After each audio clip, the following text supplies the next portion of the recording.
90s kids ಅಂದ್ರೆ ನಮ್ ಕತೆ ಸ್ವಲ್ಪ ಡಿಫ್ರೆಂಟ್. ಚಿಕ್ಕ ವಯಸ್ಸಲ್ಲೇ ಬ್ರಾಂಡೆಡ್ ಬಟ್ಟೆ ಹಾಕ್ಲಿಲ್ಲ, ಕಾಸ್ಟ್ಲಿ ಫೋನ್ ಯೂಸ್ ಮಾಡ್ಲಿಲ್ಲ. ನಮ್ಮ ಆಸೆ ಕನ್ಸುಗಳನ್ನ ಮನ್ಸಲ್ಲೇ ಇಟ್ಕೊಂಡ್ ಬೆಳೆದ್ವಿ. ಯಾಕಂದ್ರೆ ನಮ್ಮ ಮನೆ ಪರಿಸ್ಥಿತಿ ಏನು ಅಂತ ನಮ್ಗೆ ಚಿಕ್ಕ ವಯಸ್ಸಲ್ಲೇ ಗೊತ್ತಿತ್ತು. ಇವಾಗ ಬೇಡ, ಮುಂದೆ ಯಾವಾಗಾದ್ರೂ ತಗೊಳ್ಳೋಣ ಅನ್ನೋ ಮಾತನ್ನ ಹೇಳ್ತಾ ಬೆಳೆದ್ವಿ. 30 ವರ್ಷ ಆಗಿದೆ, ಇನ್ನು EMI ಕಟ್ತಾ ಇದೀವಿ, ರೆಂಟ್ ಮನೇಲಿ ಇದೀವಿ, ಸ್ವಂತ ಮನೆ ಕಟ್ಟೋ ಕನ್ಸಿಗಾಗಿ ಓಡ್ತಾ ಇದೀವಿ. ಕೆಲವರಿಗೆ ಅಪ್ಪ ಅಮ್ಮ ಮಾಡಿರೋ ಆಸ್ತಿ ಸಿಕ್ಕಿರ್ಬೋದು, ಇನ್ನು ಕೆಲವರು ಆ ಆಸ್ತಿಯನ್ನೇ ಹಂಚ್ಕೊಳ್ತಾ ಇರ್ಬೋದು. ಆದ್ರೆ ನಮ್ಮಂತ ಎಷ್ಟು ಮಿಡಲ್ ಕ್ಲಾಸ್ ಜನ ಇನ್ನು 0 ಇಂದ ಜೀವನ ಕಟ್ಕೊಳ್ತಾ ಇದ್ದಾರೆ. ಆದ್ರೂ ಒಂದ್ ಮಾತು ನೆನಪಲ್ಲಿ ಇಟ್ಕೊಳ್ಳಿ, ನಮ್ಗೆ ಯಾರೋ ಸಾಮ್ರಾಜ್ಯ ಕಟ್ಕೊಡ್ಲಿಲ್ಲ ಅಂದ್ರೇನು, ನಾವೇ ಕಟ್ಟೋ ಸಾಮ್ರಾಜ್ಯ ನಮ್ಮ ಮಕ್ಕಳ ಆಸ್ತಿ ಆಗ್ಬೇಕು. ನಮ್ಮ ಮಕ್ಕಳು ನಮ್ಮಪ್ಪ ಏನೋ ಆಸ್ತಿ ಮಾಡಿಲ್ಲ ಅನ್ನೋ ಮಾತು ಯಾವತ್ತೂ ಹೇಳ್ಬಾರ್ದು.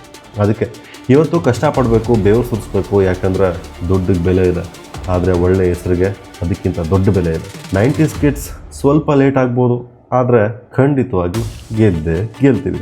ಇನ್ನೊಂದು ಮಾತು, ಇವತ್ತಿಗೂ ನಿಮ್ಗೆ ಯಾವ್ದಾದ್ರು ಒಂದು ವಸ್ತು ಬೇಕು, ಯಾವ್ದಾದ್ರು ಒಂದು ಕನಸು ಇನ್ನೂ ಜೀವಂತವಾಗಿದೆ ಅಂದ್ರೆ ಅದನ್ನ ಸಾಯಿಸ್ಬೇಡಿ. ಅವತ್ತು ತಗೊಳ್ಳೋ ಶಕ್ತಿ ನಮ್ಗೆ ಇರ್ಲಿಲ್ಲ, ಅಥವಾ ಅದನ್ನ ಕೊಡ್ಸೋ ಶಕ್ತಿ ನಮ್ಮ ಮನೆಯವ್ರಿಗೂ ಇರ್ಲಿಲ್ಲ. ಆದ್ರೆ ಇವತ್ತು ದುಡಿಯೋ ಶಕ್ತಿ ನಮ್ಮ ಕೈಯಲ್ಲಿದೆ. ಆ ಕನಸಿಗಾಗಿ ಬದುಕಿ, ಆ ಆಸೆಗಾಗಿ ಕಷ್ಟಪಡಿ.